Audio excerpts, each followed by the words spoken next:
Listo. Muchas gracias, Churra. Bueno, bueno, igual hoy es el último día que vamos a pasar así raro. Bueno, raro para mí, por estudios de mi celo. Después ya todo vuelve a la normalidad. Mañana sí vamos a tener un videíto, les voy a pedir que veamos un videíto que ya está en el Moodle.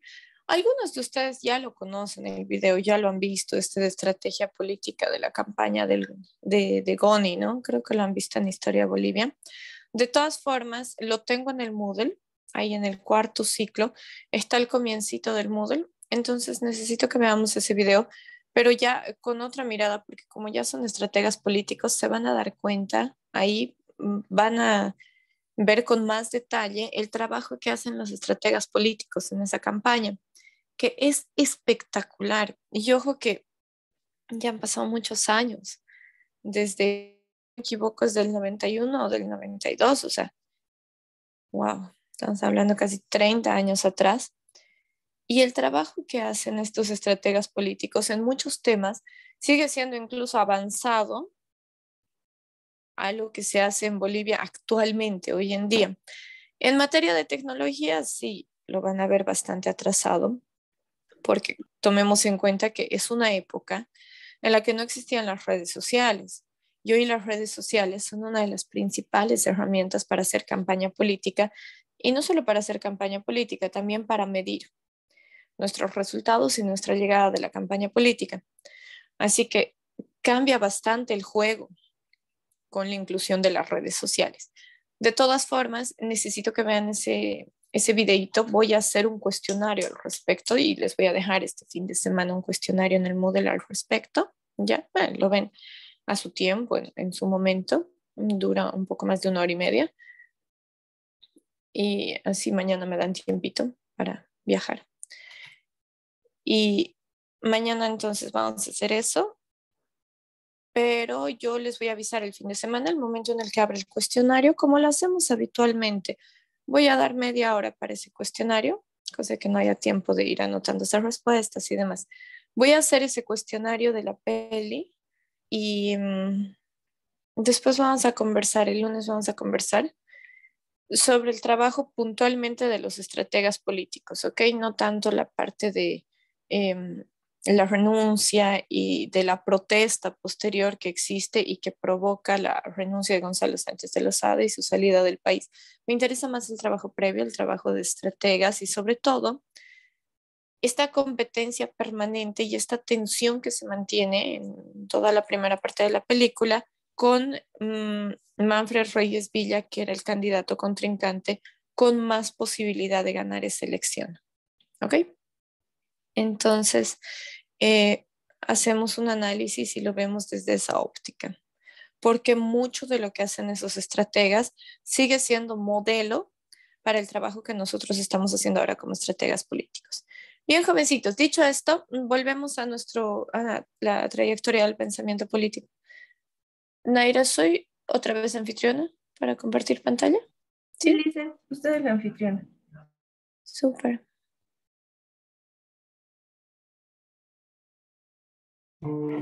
Uy, ya te he caído esto. A ver. ¿Ven mi pantalla? O sea, ¿ven mis diapositivas? Sí, licenciada. Sí, lo vemos. ¡Wow! Dios mío, cuánto he aprendido. Estas adversidades sirven para aprender cosas nuevas.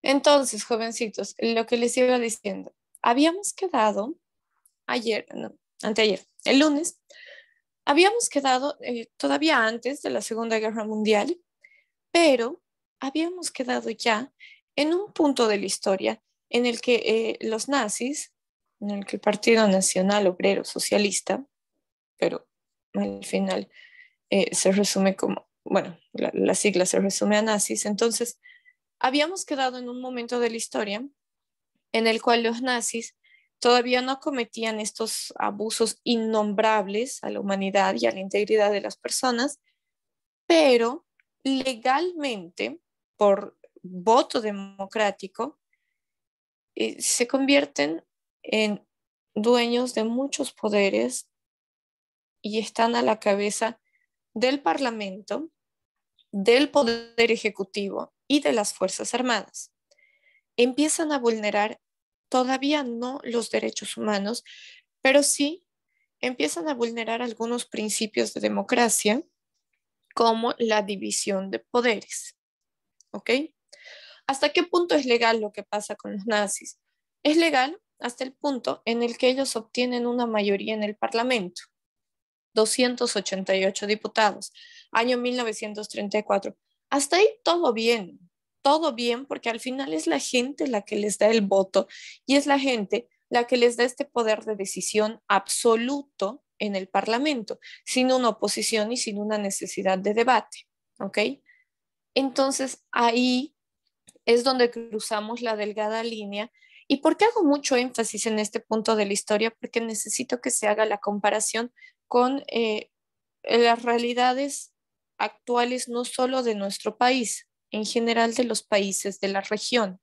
Y hago mucho énfasis porque cuando nosotros hablamos de sistemas democráticos actuales, tenemos que recordar que ya desde la antigua Grecia, ya desde nuestros amigos Platón y Aristóteles, se había solucionado esta fórmula que era muy sencilla. Bueno, en teoría suena sencilla y en la práctica hasta ahorita no lo logramos, pero en teoría, ¿cuál era la fórmula? Para que haya una democracia sostenible debe existir división de poderes.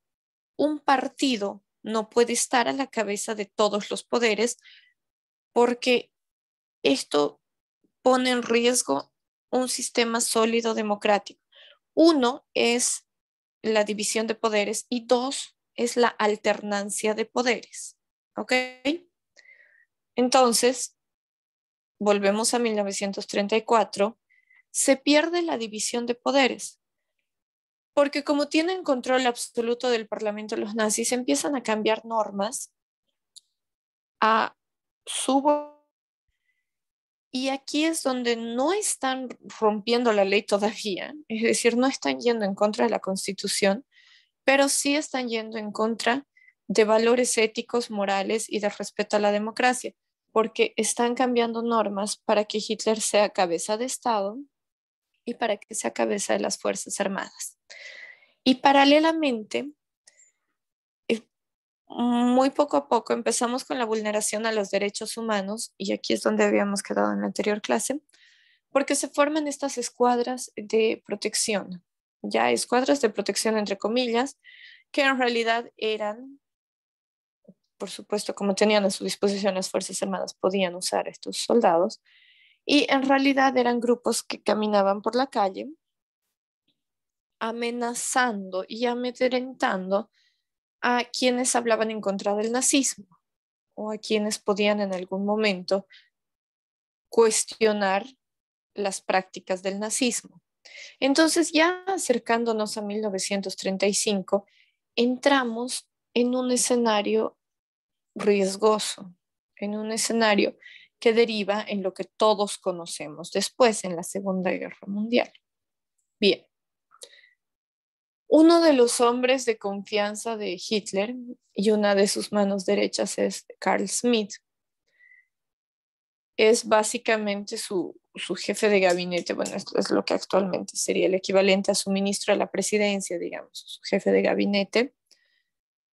Dice, la supervivencia de una nación depende de su capacidad para identificar correctamente a su enemigo. Entonces nos imaginamos a Carl Schmitt en el papel más o menos de ministro de la presidencia, de mano derecha de Hitler, y a Joseph Goebbels, a quien hoy vamos a conocer, lo imaginamos como el ministro de comunicación. Fundamental para la expansión que han tenido las ideologías de los nazis, no solo en Alemania, en toda Europa. En toda Europa ha empezado esta corriente tiránica de nacionalismo desmedido. Bien, Carl Schmitt, aquí ustedes van a ver esta similitud y este paralelismo muy inmediato con el príncipe de Maquiavelo. Carl Schmitt considera que las decisiones del soberano, en este caso del Führer, no pueden estar sometidas a principios morales, porque si el Führer y si sus decisiones dependerían de la moral, entonces no existiría soberanía en sus decisiones. Él estaría condicionado a ciertas normas y a ciertos valores. Y el Führer no puede estar condicionado. El Führer tiene que poder actuar en libertad de su voluntad, de sus decisiones y de sus caprichos, básicamente. ¿Ok? El Führer no está sometido porque él mismo es la suprema justicia. Entonces ahí vemos estos extremos, ¿no? Ahí ya estamos hablando de un nacionalismo que está entrando en un terreno de absolutismo, ¿ok? El Führer es prácticamente el leviatán acá, ¿no? Porque como padre del absolutismo o como padres del absolutismo, nosotros ya habíamos marcado a Thomas Hobbes con el leviatán. Bien, entonces él quiere que el Führer sea prácticamente un leviatán, pero aquí hay una diferencia muy marcada, porque aquí estamos más del lado de autoritarismo que de absolutismo. ¿Por qué? A ver, aquí quiero mirarlos un cachito porque esto es importante. En este punto vamos a marcar una diferencia bien grande, por favor. Ay, wow, ¿qué pasa? Quiero marcar una diferencia bien grande en este punto entre el absolutismo de Thomas Hobbes y el autoritarismo que vamos a ver con Hitler, ¿ok? Absolutismo y autoritarismo. Con Hitler hablamos de autoritarismo, hablamos de un nacionalismo totalitario y autoritario. ¿Cuál es la diferencia? Ambos son formas de gobierno muy tiránicas y son formas de gobierno muy extremas, de mucho abuso sobre la población y de no respeto a la toma de decisiones conjunta o a la voluntad de la mayoría. En ambos casos estamos hablando en que la decisión está en manos de un gobernante, ¿ok? Ahí tenemos similitudes. Pero ¿cuál es la diferencia? Cuando hablamos de absolutismo, tenemos que remontarnos siempre a la idea de Thomas Hobbes y del Leviatán. Cuando hablamos de absolutismo, hay una figura todopoderosa que solo tiene por encima al Dios inmortal, pero es una figura todopoderosa que va a tomar decisiones sobre prácticamente lo que pensamos, lo que decimos, lo que creemos, sobre nuestra religión, sobre nuestra educación, sobre lo que comemos, sobre nuestras propiedades. ¿Ya? Listo. Y ahí queda el Leviatán. Pero al final el Leviatán no es un ser parecido a nosotros, es un concepto de alguien que tiene todo el poder terrenal sobre nosotros. Pero ¿cuál es la diferencia con la figura autoritaria de Hitler? La diferencia es que Hitler, además de tener todo este poder y de querer controlar absolutamente todo como el Leviatán, Hitler además quería que todos se parezcan a él, que todos luzcan incluso físicamente como él y que todos actúen como él. Esa es la diferencia. Edwin, perdón, ¿tienes alguna consulta? Estás con la manito. Bueno, dicen, tal vez es más, también se va por el lado del sometimiento, que así también yo lo sentía Hitler. No, totalmente, totalmente. Lo que pasa es que el Leviatán no deja de ser una obra teórica, de teoría política, pero que no llega a la práctica, ¿no? En cambio, en el caso de Hitler, pero quizás, posiblemente si el Leviatán hubiera llegado a la práctica real y hubiéramos tenido un Leviatán en realidad, entonces quizás él también hubiera ejercido estas prácticas de sometimiento a las que hace referencia Edwin, ¿no? Quizás él también hubiera tenido estas prácticas violentas de coerción muy violenta a la población para que todos estén de acuerdo con sus ideas políticas. Entonces, tanto autoritarios como absolutistas llegan a ser violentos porque no tienen contemplación de los derechos humanos, porque no tienen una contemplación de los derechos de las personas o de la población. ¿Ok? Entonces, violentos pueden llegar a ser cualquiera de ellos, porque derechos humanos no existen. Pero además, el autoritario, en este caso Hitler, sí pide o sí espera ser el modelo de la población, de cómo actúa la población, de cómo habla y de cómo piensa. Por eso es que se parece más al príncipe Maquiavelo que al Leviatán de Thomas Hobbes, porque en El Príncipe de Maquiavelo también Maquiavelo presenta al príncipe como un modelo de ser humano, a lo que todos tenemos que aspirar a ser y cómo todos tenemos que aspirar a ser. Thomas Hobbes no hace eso. El Leviatán es una figura utópica y cada uno se la puede imaginar como quiera, ¿no? En cambio, en el caso del Príncipe de Maquiavelo, al igual que en el caso de Mi Lucha, de Hitler y de toda esta ideología nazi, ellos de verdad quieren moldear seres humanos a su imagen y semejanza. ¿Ok? Eso quería aclararles. Entonces, bien, hablamos de este nacionalismo desmedido y autoritario. Voy a volver a compartir mi pantalla para seguir, pero quería hacer esta diferencia. Listen, perdón, una consulta.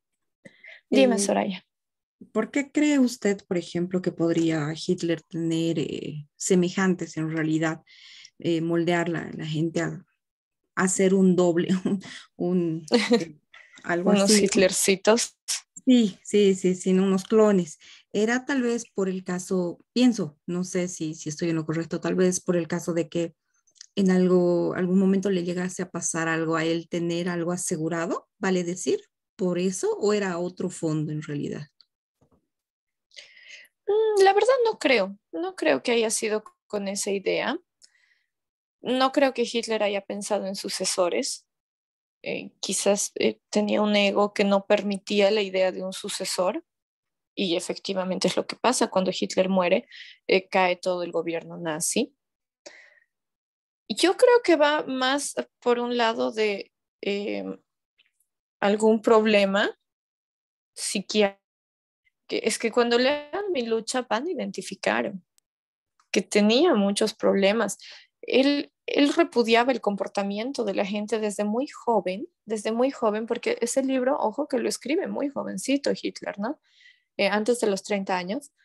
Y ustedes ya van a identificar en ese libro que lo escribe él, cómo a él le molestaba la gente, las actitudes de la gente, le molestaba cómo la gente comía, le molestaba cómo la gente caminaba, lo irritaban los judíos, digamos, como con sus barbas largas, lo irritaba eso. Entonces yo creo que va más por una psicosis por ese lado, que a él, como lo irritaba todo, quizás él quería que todos se comporten como él, ¿no? Porque lo enervaba la gente que era diferente a él. Tenía este temita raro. Yo creo que quizás va por ese lado, quizás va más por un lado psicológico que por una estrategia política. Entonces, bien, Carl Smith. Carl Smith, bueno, estábamos viendo acá estas, ¿cómo pues hay gente que sigue entrando a la sala de espera? No, ya muy tarde. Entonces, Carl Smith maneja este discurso muy parecido al Príncipe de Maquiavelo. Dice: el Führer no está sometido a la justicia porque él mismo es la suprema justicia. Los jueces solamente son ejecutores de la voluntad del soberano. Aquí es igual que el Leviatán, solo que no es una figura utópica, sino que es una figura a la que todos deben parecerse. Ok. Desde la presidencia del Estado, Hitler se convierte en norma y modelo para la nación. Su voluntad determina las normas de conducta permitidas. Odia el cristianismo, se mofa de los dogmas del cristianismo, como de la vida eterna, del cielo, de la resurrección, pero en general no solo del cristianismo, de todas las religiones. Nadie fuera de los miembros de la nación podía ser ciudadano del Estado. Nadie fuera de aquellos por cuyas venas circule la sangre alemana podía ser miembro de la nación. Ningún judío será miembro de la nación. Y ojo con todo esto. Hitler es de Austria, ¿no? Pero claro, era tan fuerte este complejo que tenía desde muy jovencito de que él había nacido en esta franja entre Austria y Alemania. Y ya les comentaba esto en la anterior clase, como él había nacido en esta franja entre Austria y Alemania, una franja que tenía una nacionalidad medio indefinida, porque siempre había esa confusión, si eran más austriacos o eran más alemanes. Entonces, por eso es que también genera un trauma en él. Y él quiere marcar las nacionalidades con mucha fuerza. Pero él no es alemán, él es austriaco, ¿no? El más santo de los deberes del hombre consiste en vigilar que se mantenga la pureza de su sangre. O sea, voy poniendo algunas citas, ¿no? Voy poniendo algunas citas que marcaban esta ideología nazi, que como después del 35, después de 1935, ya no tenía límite porque tenían todos los poderes del Estado a su cargo, entonces podían dar rienda suelta a estas ideas muy extremistas. Porque obviamente, si ellos proponían estas ideas tan extremas antes del 35, estamos hablando del 30, por ejemplo, si ellos se ponían así de intensos, entonces quizás no hubieran obtenido por voto la mayoría del Parlamento, pero obtuvieron la mayoría del Parlamento porque expresaban estas ideas, pero de una forma un poco más discreta, más disimulada. Pero ya a partir del 35 lo dicen de frente, ¿no? Miren, justo en 1935 Hitler prohíbe el matrimonio entre alemanes y judíos con sanción de cárcel. Está loco, porque 1935 ya es una época contemporánea, ya no es una época, ya no es la Edad Media en la que se estilaban estas restricciones en los matrimonios, en las relaciones entre las personas.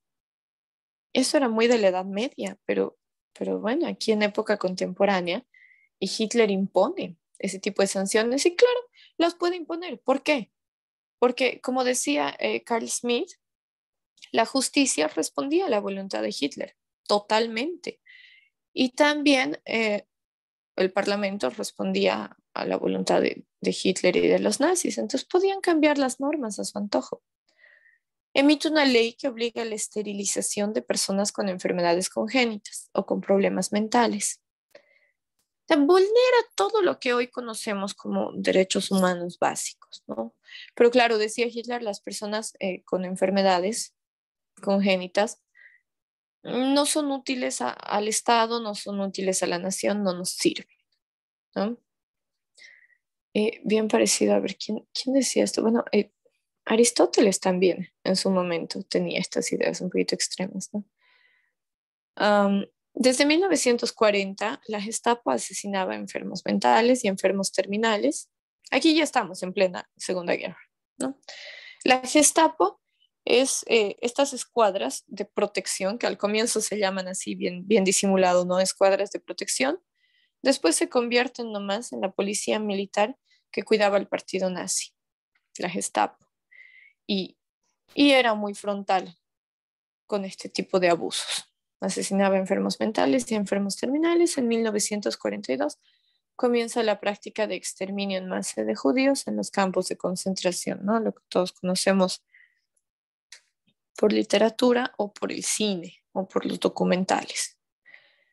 Uno de los peligros en la historia de la humanidad, porque estos exterminios masivos ni siquiera permiten hacer un recuento de cuántas personas han muerto en estos hornos de exterminio. Era impresionante. Aquí les pongo este dato, ¿no? La historia estima que con esta práctica murieron 6 millones de personas, pero podían ser muchas más, entre los que murieron, entre los que tuvieron que escapar y entre los que tuvieron que emigrar y esconderse por el resto de su vida, porque además esta política nazi en su momento se expande por toda la región, por toda Europa, por todo el norte de Europa. Entonces, este periodo tan oscuro, este periodo tan complejo de la historia, se da o parte en un descontrol de un sistema que de inicio era democrático, porque Alemania tenía un sistema democrático sólido, pero ¿qué pasa? Se les va de las manos, entonces otorgan un poder absoluto al partido nazi y con un poder absoluto uno llega a estos extremos, uno puede llegar a estos extremos con tal de imponer sus ideas. Es terrible lo que pasa. Y hoy por hoy sí lo vemos en esta magnitud, porque hoy por hoy la historia ha juzgado los hechos y la historia ha puesto un sello muy negro sobre este periodo de la humanidad del 39 al 45, ¿no? Pero en su momento, la gente creía que era lo correcto. Hoy por hoy nos preguntamos y decimos, Dios mío, ¿cómo alguien puede pensar que estos exterminios en masa son correctos? Bueno, ojo que la gente no sabía con certeza sobre los exterminios en masa y sobre lo que pasaba en los campos de concentración. No circulaba abiertamente la información de lo que pasaba en los campos de concentración, pero uh, por supuesto las personas ya lo suponían, lo sabían, no podían conversarlo porque la Gestapo les estaba respirando en el cuello. Entonces todos tenían mucho miedo a la Gestapo. Por eso es que abiertamente nadie decía, oigan, en estos campos de concentración están metiendo a la gente por miles en hornos y los están incinerando vivos. O sea, nadie lo decía abiertamente, pero sí existía el rumor de que eso estaba ocurriendo en los campos de concentración. Pero así y todo, con esto que hoy por hoy nos parece inhumano, así todo la gente creía, algunos creían que era lo correcto. ¿Por qué?